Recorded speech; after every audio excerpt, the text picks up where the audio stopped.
ಇತ್ತೀಚಿನ ಸಂಚಿಕೆಗಳನ್ನು ಜಾಹೀರಾತಿನ ಕಿರಿಕಿರಿ ಇಲ್ಲದೆ ನೋಡಿ.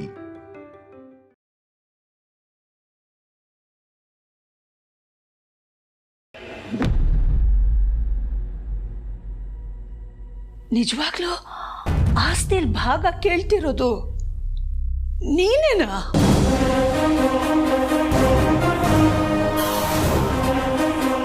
ಹೌದು, ನಾನೇ. ಅಂದ್ರೆ ನಿಮ್ಮ ಮಗ ಆದಿತ್ಯ ಅರಸನ ಕೋಟೆನೇ ಆಸ್ತಿಲಿ ಭಾಗ ಕೇಳ್ತಾ ಇರೋದು.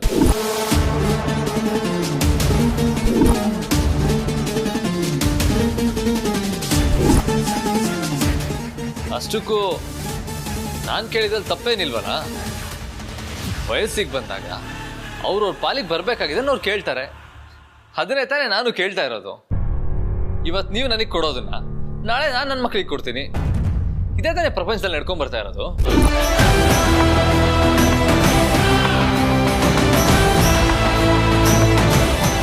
ಚಿಕ್ಕ ಮಗು ಮನಸ್ಸಿನವನು ನೀನು.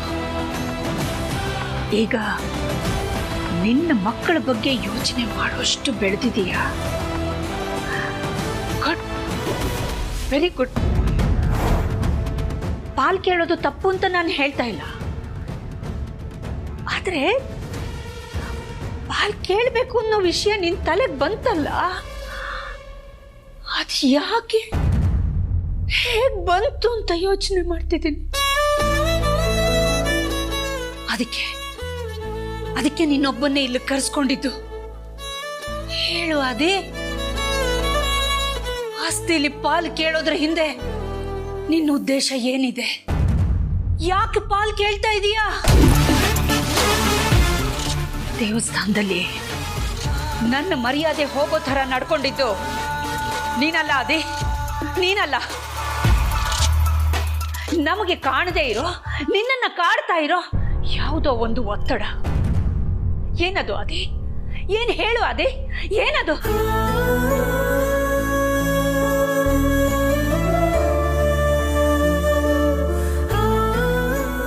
ಅಯ್ಯೋ ದೇವ್ರೆ, ಅಮ್ಮ ಈ ರೀತಿ ಗೋಗರಿಯೋದನ್ನು ನೋಡ್ತಾ ಇದ್ರೆ ಕಾಲಿಗೆ ಬಿದ್ದು ಕ್ಷಮೆ ಕೇಳಿ ನಿಜ ಒಪ್ಕೊಳ್ಳ ಅಂತ ಅನಿಸ್ತಾ ಇದೆ.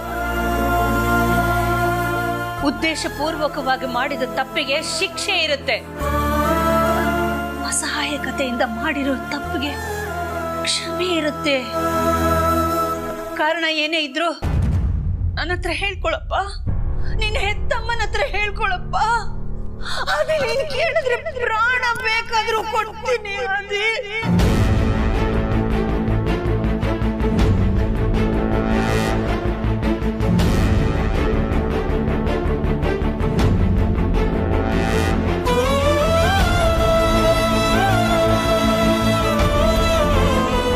ಸಾಧಾರಣವಾಗಿ ನನ್ನ ಮನಸ್ಸಿನ ಮಾತು, ನನ್ನ ಹೃದಯದ ಮಾತನ್ನ ನಿನ್ ಮುಂದೆ ತೋಡ್ಕೊಂಡಾಗ್ಲೆಲ್ಲ ನಿನ್ ಕಣ್ಣು ಒದ್ದೆ ಆಗ್ತಿತ್ತು. ಇವತ್ತು ನಾನು ಇಷ್ಟೊಂದು ಗೋಗರಿತಾ ಇದ್ರು ನಿನ್ ಕಣ್ಣಲ್ಲಿ ಒಂದು ಹನಿನೂ ಬಂದಿಲ್ಲ ಅಂದ್ರೆ ಮನಸ್ಸನ್ನ ಅಷ್ಟೊಂದು ಗಟ್ಟಿ ಮಾಡ್ಕೊಂಡ್ಬಿಟ್ಟಿದೀಯಾ? ಅದೇ ಇಷ್ಟಕ್ಕೂ ನಿಮ್ಮಮ್ಮ ಏನಪ್ಪ ತಪ್ಪು ಮಾಡಿದಾಳೆ? ನನ್ ಮೇಲೆ ಯಾಕೆ ಇಷ್ಟೊಂದು ಕೋಪ ನಿನಗೆ? ಅದೇ ಯಾಕೆ ಹೀಗೆ ಮೌನವಾಗಿ ನಿಂತಿದೀಯ? ನಿನ್ನಿಂದ ನನಗೆ ಉತ್ತರ ಬೇಕು.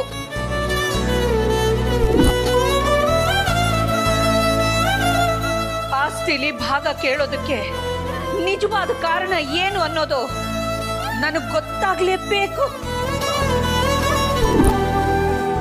ಅಮ್ಮ, ದಯವಿಟ್ಟು ಕ್ಷಮಿಸಿ. ಅದಕ್ಕೆ ಕಾರಣ ನೀವೇ.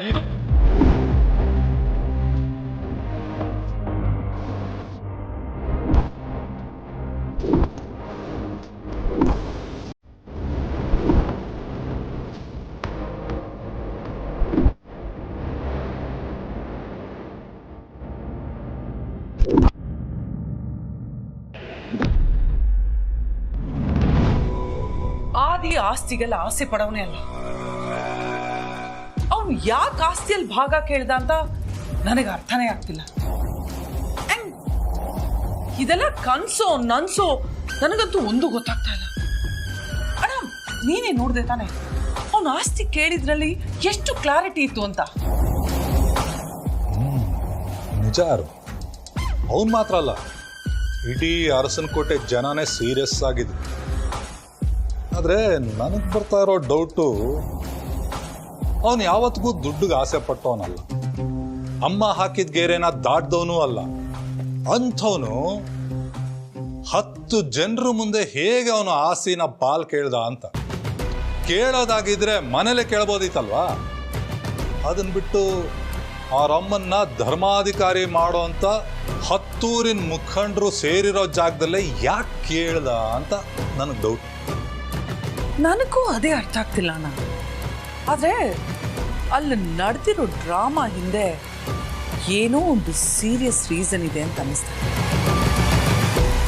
ಆದ್ರೆ ಅದೇನು ಅಂತ ಗೊತ್ತಾಗ್ತಾ ಇಲ್ಲ.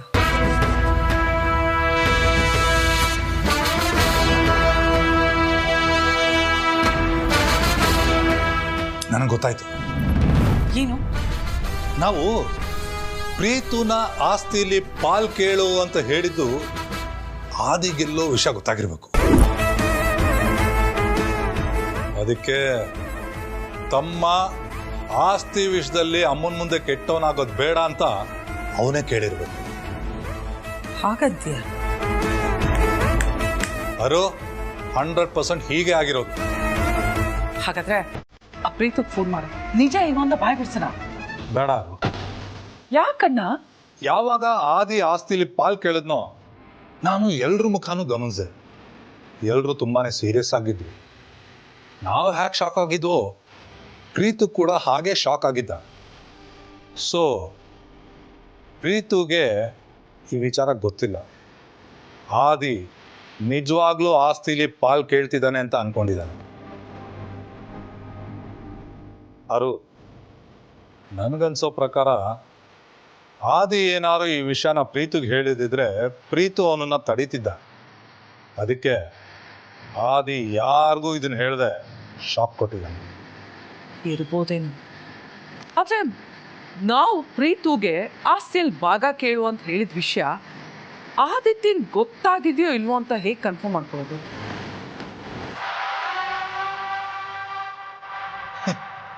ಬಿಟ್ಟಿ ಬಿದ್ದಿದ್ದಾಳಲ್ಲ ಮೋನಿಕಾ, ಅವಳನ್ನ ಕೇಳಿದ್ರೆ ಆಯ್ತು ಬಿಡು.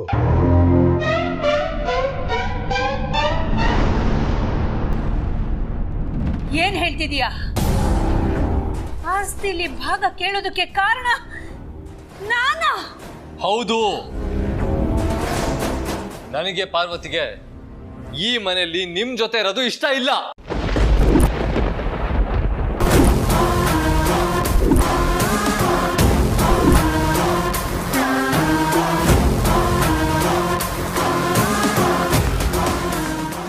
ನಾನು ಪಾರ್ವತಿ ಬೇರೆ ಮನೆ ಮಾಡ್ತೀವಿ.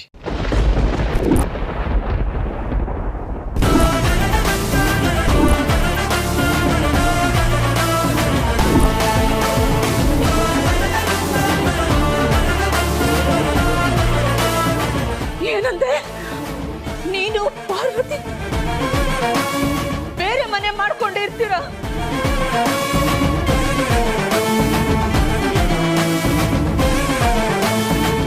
ಜೇನುಗೂಡು ತರ ಇರೋ ನಮ್ಮ ಮನೆಯಿಂದ ಹೊರಗೆ ಹೋಗ್ತೀನಿ ಅಂತ ಹೇಳ್ತಿದೀಯಾ?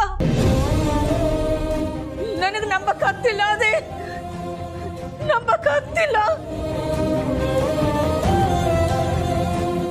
ಅಲ್ಲಪ್ಪ, ಆಸ್ತಿಲ್ ಭಾಗ ಕೇಳ್ತಿದೀಯ, ಪಾರ್ವತಿನ ಕರ್ಕೊಂಡು ಮನೆ ಬಿಟ್ಟು ಹೋಗ್ತೀನಿ ಅಂತಿದೀಯ.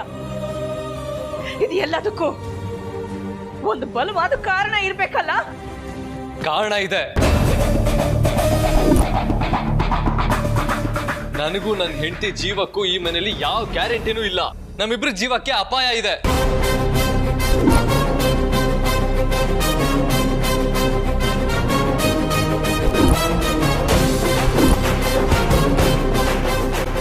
ಏನು ಹೇಳ್ತಿದೀಯಾ?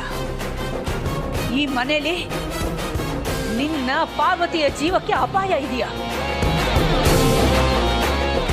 ಯಾರಿಂದ ಅದೇ? ಅಮ್ಮ ದಯವಿಟ್ಟು ಕ್ಷಮಿಸಿ. ನಿಮ್ಮ ಮುಂದೆ ನಿಂತ್ಕೊಂಡು ನಾನು ಹೇಳ್ತಾ ಇರೋದೆಲ್ಲ ಸುಳ್ಳು. ವಿಧಿ ಇಲ್ಲ, ಏನು ಮಾಡಲಿ? ನಿನ್ನನ್ನೇ ಕೇಳ್ತಿರೋದು ಆದಿ. ನಿನ್ನ ಹೆಂಡತಿಯ ಜೀವಕ್ಕೆ ಯಾರಿಂದ ಅಪಾಯ ಇದೆ? ನಿಮ್ಮಿಂದಾನೇ.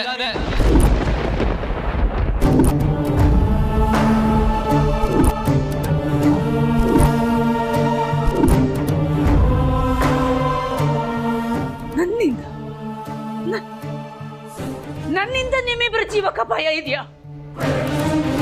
ಅಂದ್ರೆ ಏನ್ ನೀನು ಹೇಳ್ತಾ ಇರೋದು? ನಾನು ಕೊಲೆಗಡಕಿ ಅಂತಾನ? ನೀವೇನಾದ್ರೂ ಅಂದ್ಕೊಳ್ಳಿ ಅಮ್ಮ, ನಾನು ಹೇಳಿದ್ರಲ್ಲಿ ಯಾವ ಸುಳ್ಳು ಇಲ್ಲ, ನನ್ಗೆ ಯಾರು ಒತ್ತಡನೂ ಇಲ್ಲ. ಇದೆಲ್ಲ ನನ್ನ ಅಭಿಪ್ರಾಯನೇ. ನಾನು ಹೇಳ್ತಾ ಇರೋದೆಲ್ಲ ಸತ್ಯ.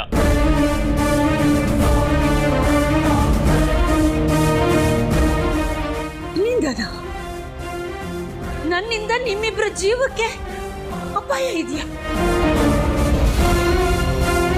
ಅದಕ್ಕೇನಾದ್ರೂ ಸಾಕ್ಷಿ ಪುರಾವೆ ಇದೆಯಾ? ಇದೆ.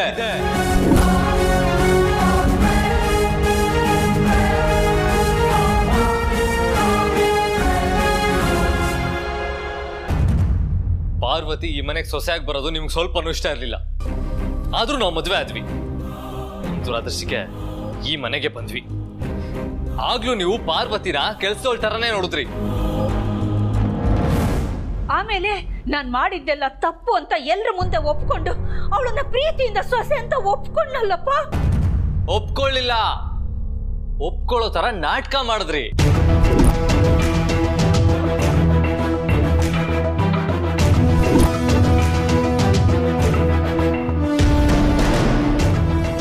ನನ್ನ ಪಾರ್ವತಿ ಮದ್ವೆಗೆ ಯಾರು ಎಷ್ಟೇ ರಿಕ್ವೆಸ್ಟ್ ಮಾಡಿದ್ರು ಒಪ್ಪದೇ ಇದ್ದಿದ್ ನೀವು ಸಡನ್ ಆಗಿ ಒಪ್ಕೊಂಡ್ರಿ. ಅವಳ ಮನೆ ತುಂಬಿಸ್ಕೊಂಡ್ರಿ. ಯಾಕೆ? ಸೊಸೈಟಿ, ಸಮಾಜ ಎಲ್ಲಿ ನಿಮ್ ಬಗ್ಗೆ ತಪ್ಪು ತಿಳ್ಕೊಳ್ತೋ ಅನ್ನೋ ಒಂದೇ ಒಂದು ಕಾರಣಕ್ಕೆ ಬಾಯಿ ಮಾತಲ್ಲಿ ಅವಳನ್ನ ಸೊಸೆ ಅಂತ ಒಪ್ಕೊಂಡ್ರಿ. ಆದ್ರೆ ಮನ್ಸಿಂದ ಯಾವತ್ತೂ ಒಪ್ಕೊಂಡಿಲ್ಲ.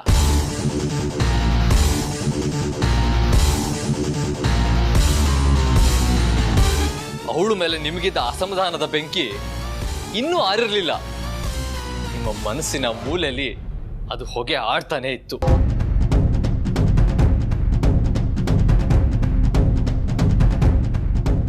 ಅವಳ ಮೇಲೆ ನಿಮ್ಮ ಮನಸ್ಸಲ್ಲಿದ್ದ ಕೋಪ, ದ್ವೇಷ ಎಲ್ಲ ನಿಮ್ ಮುದ್ದಿನ ಮಗ ಪ್ರೀತು ಮುಖಾಂತರ ತೀರಿಸ್ಕೊಳ್ತಾ ಬಂದ್ರಿ.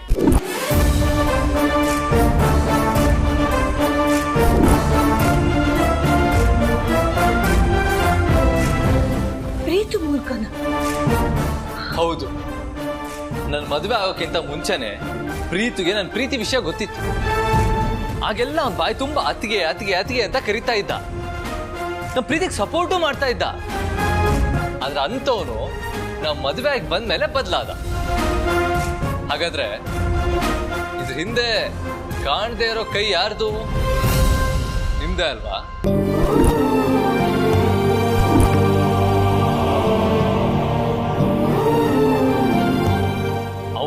ಏನೋ ಅನ್ಕೊಂಡಿದ್ದೆ, ಏನು ಅಂತ ಈಗ ಗೊತ್ತಾಗ್ತಾ ಇದೆ. ಅದೇನೋ ಗಾದೆ ಹೇಳ್ತಾರಲ್ಲ, ನೂಲಿನಂತೆ ಸೀರೆ, ತಾಯಿಯಂತೆ ಮಗಳು ಅಂತ. ಇಲ್ಲಿ ಮಗಳ ಬದಲು ಮಗ, ಅಷ್ಟೇ ವ್ಯತ್ಯಾಸ. ಅವನ ಮೂಲಕ ನನ್ನ ಹೆಂಡತಿಗೆ ಎಷ್ಟೆಲ್ಲ ಟಾರ್ಚರ್ ಕೊಡ್ಸದ್ರಿ. ಅತ್ತಿಗೆ ಅಂತಾನು ನೋಡ್ದೆ, ಕೆಲಸದೋಳ್ ತರ ನೋಡ್ದ, ಅವಮಾನ ಮಾಡ್ದ.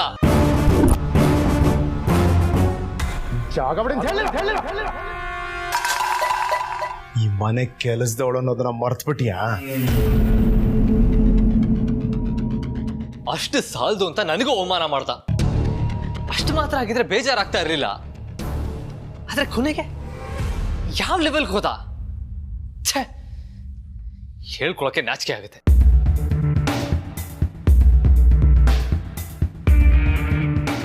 ಇಷ್ಟು ಹೊತ್ತಿನವರೆಗೂ ನಾಚಿಕೆ ಬಿಟ್ಟೆ ಮಾತಾಡಿದೀಯಲ್ಲ, ಈಗೇನು ನಾಚಿಕೆ ಅಂತ ಹೇಳೋದು?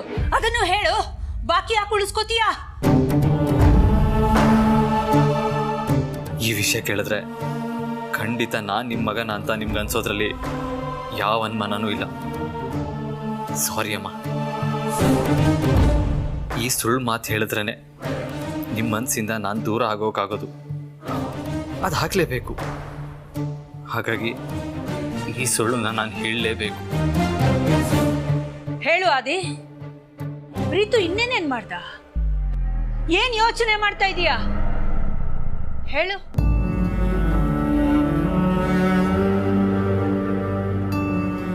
ಅವನು ನನಗೆ ಶೂಟ್ ಮಾಡ್ದ.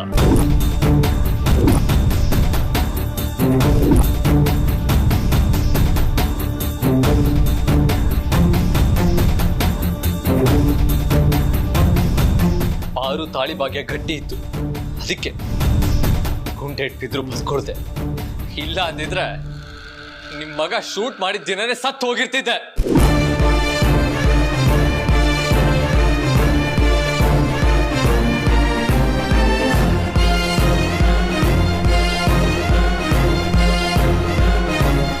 ಆಕ್ಚುಲಿ ಪ್ರೀತು ನನಗೆ ಶೂಟ್ ಮಾಡಿಲ್ಲ, ನಾನು ಸಾಯ್ಲಿ ಅಂತ ನೀವೇ ಶೂಟ್ ಮಾಡ್ಸಿದ್ರಿ.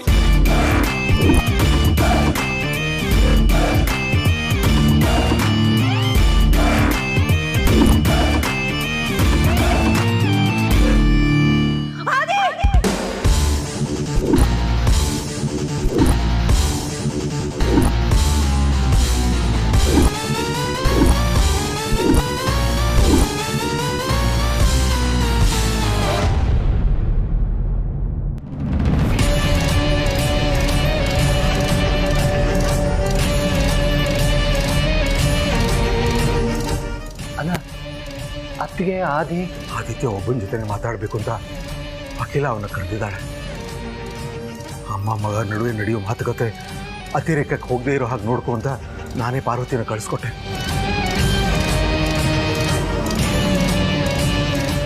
ಅಣ್ಣ ಯಾವ ಕಾರಣಕ್ಕೆ ಆಸ್ತಿ ಕೇಳದ್ನಂತೆ ಗೊತ್ತಿಲ್ಲ, ಅದನ್ನ ಅವನೇ ಬಾಯಿ ಬಿಡಬೇಕು. ಯಾಕಾದ್ರೂ ಇಂಥ ಬುದ್ಧಿ ಬಂತೋ ಗೊತ್ತಿಲ್ಲ.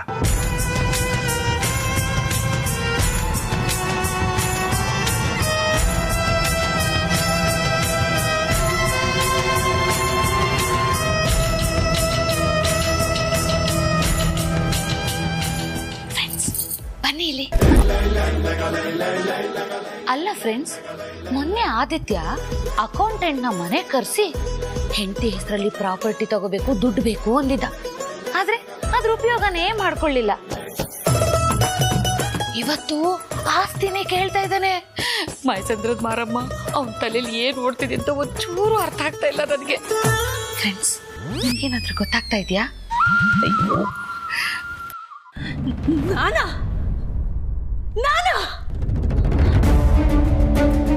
ಇದನ್ನೆಲ್ಲ ನಾನ್ ಮಾಡಿಸಿದ್ದು ಅಂತ ಯಾವ ಬಾಯಲ್ಲಿ ಹೇಳ್ತಿದೀಯಾ ಅದೇ? ಯಾಕಿಂತ ಯೋಚನೆ ಮಾಡ್ತಿದೀಯಾ?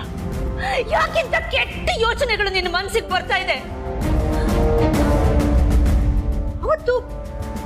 ಅವತ್ತು ಪ್ರೀತು ಇನ್ಯಾರನ್ನೋ ಶೂಟ್ ಮಾಡಕ್ ಹೋಗಿ ಅಕಸ್ಮಾತ್ ಆಗಿ ಬುಲೆಟ್ ನಿನಗ್ ತಾಗಿದ್ದು. ಹಾಗಾದ್ರೆ ಬೇರೆ ಯಾರಿಗೋ ಶೂಟ್ ಮಾಡಕ್ ಹೋಗಿದ್ದ ಅಂತ ಹೇಳಿದ್ರಲ್ಲ, ಯಾರವರು? ನನಗ್ ಗೊತ್ತಿಲ್ಲ. ಅವನೇ ಶೂಟ್ ಮಾಡಿದ್ದು ಅಂತ ನಿಮ್ಗೆ ಹೇಗೆ ಗೊತ್ತಾಯ್ತು? ಅವನೇ ಬಂದು ನಡೆದಿದ್ದನ್ನೆಲ್ಲ ನನ್ನ ಹತ್ರ ಹೇಳ್ಕೊಂಡ. ಎಲ್ಲಾನು ಹೇಳ್ಕೊಂಡವನು ಯಾರಿಗ್ ಗುರಿ ಇಟ್ಟಿದ್ದು ಅಂತ ಮಾತ್ರ ಹೇಳಿಲ್ವಾ? ಯಾರಿಗೂ ಅನುಮಾನ ಬರ್ದೇ ಇರ್ಲಿ ಅಂತ ಪ್ರೀತು ಬದಲು ನೀವ್ ಅರೆಸ್ಟ್ ಆದ್ರಿ. ಎಲ್ರ ಮುಂದೆ ಅನುಕಂಪ ಕಿಟ್ಟಿಸ್ಕೊಬೇಕು ಅಂತ ನಿಮ್ ಬಗ್ಗೆ ನೀವೇ ಪ್ರೀತು ಹತ್ರ ಕಂಪ್ಲೇಂಟ್ ಕೊಡಿಸ್ಕೊಂಡ್ರಿ ಅಲ್ವಾ?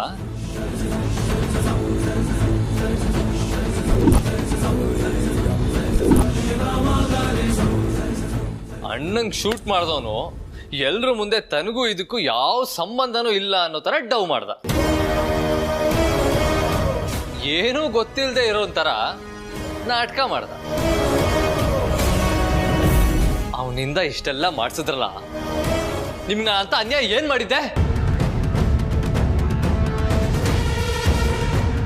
ನಿಮ್ಗೆ ಇಷ್ಟ ಇಲ್ದಿರೋ ಹುಡುಗಿ ಜೊತೆ ಮದ್ವೆ ಅದೇ ಅನ್ನೋ ಒಂದೇ ಒಂದು ಕಾರಣಕ್ಕೆ ಇಷ್ಟೆಲ್ಲ ಮಾಡ್ಸಿದ್ರಲ್ಲ, ನಿಮಗ್ ಮನ್ಸಾದ್ರೂ ಹೇಗ್ ಬಂತು?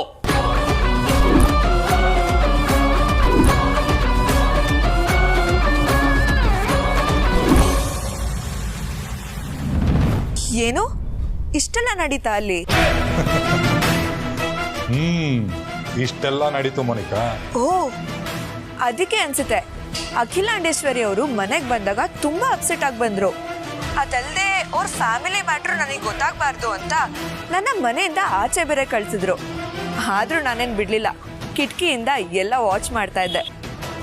ಹಾಗಾದ್ರೆ ಏನ್ ನಡೀತಾ ಇದೆ ಅಲ್ಲಿ? ಆದಿತ್ಯ ಮತ್ತೆ ಪಾರು ಮನೆಗೆ ಬಂದಿದ್ ಕೂಡ್ಲೆ ಆದಿತ್ಯ ಅವರೊಬ್ಬರನ್ನೇ ಏನೋ ಮಾತಾಡ್ಬೇಕು ಅಂತ ಮೇಲ್ ಕರ್ಕೊಂಡೋದ್ರು. ಆದ್ರೆ ಏನ್ ಮಾತಾಡ್ತಿದಾರೋ ಗೊತ್ತಿಲ್ಲ. ಉಳಿದವರೆಲ್ಲ ಎಲ್ಲಿದ್ದಾರೆ, ಏನ್ ಮಾಡ್ತಿದ್ದಾರೆ? ಎಲ್ರೂ ಹಾಲಲ್ಲೇ ಇದ್ದಾರೆ. ಅವರೆಲ್ಲಾರ ಕಣ್ ತಪ್ಸಿ ಮೇಲೋಗಕ್ ನಂಗೆ ಆಗಲ್ಲ ಮ್ಯಾಮ್. ಸರಿ, ಮತ್ತೆ ಏನಾದರೂ ಡೆವಲಪ್ಮೆಂಟ್ಸ್ ಇದ್ರೆ ಇಮಿಡಿಯೇಟ್ ಆಗಿ ತಿಳಿಸು. Yeah sure ma'am.